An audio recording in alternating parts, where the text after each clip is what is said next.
bienvenue pour une nouvelle donne. La donne 33, vous avez une jolie main, vous avez la second à pique, roi valet 3e à cœur, roi dame valet 6e à carreau et un doubleton à trèfle. Alors, déjà on va s'intéresser à la séquence d'enchères qui a été produite par le partenaire. Il a ouvert d'un pique, vous avez bien entendu dit 2 carreaux, et il émet 200 atouts. 200 atouts, à votre avis, est-ce que c'est déjà 12-14 points et un jeu plutôt régulier? 5-3-3-2. Non.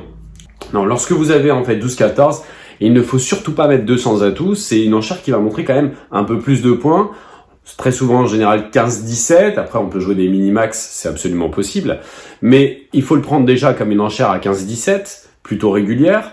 Une main avec laquelle je n'ai pas ouvert d'un sans atout, même si vous savez maintenant qu'on peut ouvrir d'un sans atout avec des majeurs 5e, sûrement parce qu'elle ne correspondait pas aux critères d'ouverture d'un sans atout. C'est vrai qu'il y a un contrat qui vient plutôt pas mal. Quand vous avez ce jeu-là, vous auriez un peu envie de mettre 300 atouts.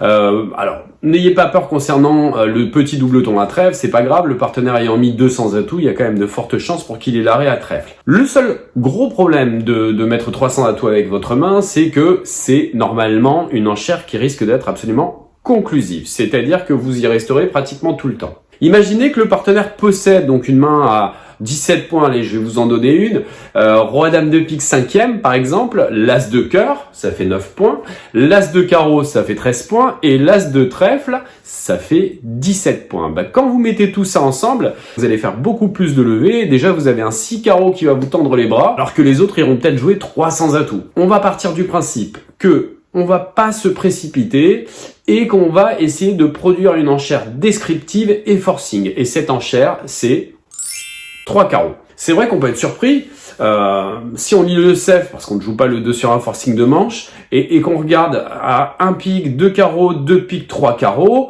on voit bien que normalement c'est une répétition qui n'est pas forcing. Elle est encourageante, mais pas forcing. Donc ça veut dire que dans le CEF, finalement, on peut très bien s'arrêter sur 3 carreaux. Sauf que là, c'est 1 pique, 2 carreaux, 200 atouts. Et comme je vous l'ai dit, parce qu'il a mis 200 atouts et qu'il s'est engagé à avoir au moins 15 points, ça veut dire que le fait d'avoir dit 2 carreaux et d'avoir montré au moins 11 points, vous ne pouvez plus jouer une partielle. Vous êtes tranquille, cette situation est absolument forcing de manche. Donc l'enchère la plus appropriée à ce stade, vous l'avez bien compris, c'est de mettre 3 carreaux sans avoir peur que le partenaire passe, parce que normalement dans cette séquence, il ne devrait absolument pas passer. Donc mettez 3 carreaux et après on va essayer de voir si on peut prospecter, si on joue à 300 atouts, 6 carreaux ou 600 atouts.